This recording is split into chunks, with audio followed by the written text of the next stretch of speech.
ಶಿವಕುಮಾರ್ ಅವರು 9 ವರ್ಷ ಅಲ್ಲ ಕೇವಲ 9 ತಿಂಗಳು ಕೂಡ ಸಿಎಂ ಆಗಿ ಇರಲ್ಲ ಎಂದು ವಿಧಾನಸಭೆ ವಿರೋಧ ಪಕ್ಷದ ನಾಯಕ ಆರ್ ಅಶೋಕ್ ಲೇವಡಿ ಮಾಡಿದ್ದಾರೆ.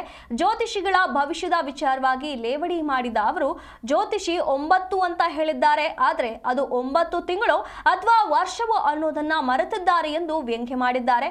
ಇಷ್ಟು ದಿನ ಡಿಕೆ ಶಿವಕುಮಾರ್ ಅವರು ಸಿದ್ದರಾಮಯ್ಯ ಅವರಿಗೆ ಕಾಟ ಕೊಡ್ತಿದ್ರು, ಆದ್ರೆ ಇನ್ಮುಂದೆ ಸಿದ್ದರಾಮಯ್ಯ ಅವರು ಈ ಒಂದು ಕಾಟವನ್ನ ನೀಡಲಿದ್ದಾರೆ. ಈ ಕಾಟದಲ್ಲಿ ಡಿಕೆ ಶಿವಕುಮಾರ್ ಅವರು 9 ತಿಂಗಳ ನರಕ ಅನುಭವಿಸಲಿದ್ದಾರೆ ಎಂದು ಟೀಕಿಸಿದ್ದಾರೆ. 9 ಅಲ್ಲ 9 ತಿಂಗಳಿದ್ರೇನೆ ಹೆಚ್ಚು. 9 ತಿಂಗಳೇ ಜಾಸ್ತಿ ಅವ್ರಿಗೆ. ಅದೇ ಜ್ಯೋತಿಷಿ ಹೇಳಿದಾನೆ, ಅದು 9 ಅಂತ ಹೇಳಿದಾನೆ.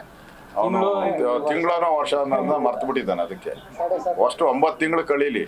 ಸಿದ್ದರಾಮಯ್ಯನ ಕಾಟದಲ್ಲಿ 9 ತಿಂಗಳು ನರಕ ಅನುಭವಿಸ್ಬೇಕು ಅವರು.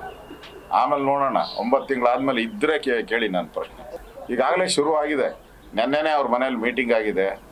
ಎಲ್ಲ ಸಿದ್ದರಾಮಯ್ಯನವ್ರ ಬೆಂಬಲಿಗರೆಲ್ಲ ಸಭೆ ಮಾಡಿದ್ದಾರೆ. ನನಗಿರುವಂಥ ಮಾಹಿತಿ ಸಭೆ ಮಾಡಿ ಮುಂದೆ ಏನೇನು ತೀರ್ಮಾನಗಳು ಮಾಡಬೇಕು.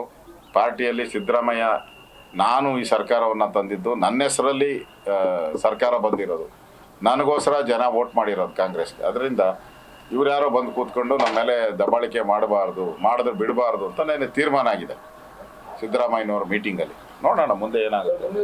9 ಅಲ್ಲ 9 ತಿಂಗಳಿದ್ರೇನೆ ಹೆಚ್ಚು. 9 ತಿಂಗಳೇ ಜಾಸ್ತಿ ಅವ್ರಿಗೆ. ಅದೇ ಜ್ಯೋತಿಷಿ ಹೇಳಿದಾನೆ, ಅದು 9 ಅಂತ ಹೇಳಿದಾನೆ. ಅವನು ತಿಂಗಳನೋ ವರ್ಷ ಮರ್ತು ಬಿಟ್ಟಿದ್ದಾನೆ. ಅದಕ್ಕೆ ಅಷ್ಟು 9 ತಿಂಗಳು ಕಳೀಲಿ. ಸಿದ್ದರಾಮಯ್ಯನ ಕಾಟದಲ್ಲಿ 9 ತಿಂಗಳು ನರಕ ಅನುಭವಿಸ್ಬೇಕು ಅವರು. ಆಮೇಲೆ ನೋಡೋಣ. 9 ತಿಂಗಳಾದ್ಮೇಲೆ ಇದ್ರೆ ಕೇಳಿ ನನ್ನ ಪ್ರಶ್ನೆ. ಈಗಾಗಲೇ ಶುರು ಆಗಿದೆ. ನೆನ್ನೆನೇ ಅವ್ರ ಮನೇಲಿ ಮೀಟಿಂಗ್ ಆಗಿದೆ.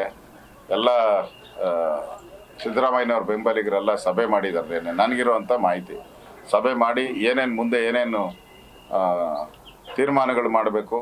ಪಾರ್ಟಿಯಲ್ಲಿ ಸಿದ್ದರಾಮಯ್ಯ ನಾನು ಈ ಸರ್ಕಾರವನ್ನು ತಂದಿದ್ದು, ನನ್ನ ಹೆಸರಲ್ಲಿ ಸರ್ಕಾರ ಬಂದಿರೋದು, ನನಗೋಸ್ಕರ ಜನ ವೋಟ್ ಮಾಡಿರೋದು ಕಾಂಗ್ರೆಸ್ಗೆ. ಅದರಿಂದ ಇವ್ರು ಯಾರೋ ಬಂದು ಕೂತ್ಕೊಂಡು ನಮ್ಮ ಮೇಲೆ ದಬ್ಬಾಳಿಕೆ ಮಾಡಿದ್ರೆ ಬಿಡಬಾರ್ದು ಅಂತ ನನಗೆ ತೀರ್ಮಾನ ಆಗಿದೆ ಸಿದ್ದರಾಮಯ್ಯನವ್ರ ಮೀಟಿಂಗಲ್ಲಿ. ನೋಡೋಣ.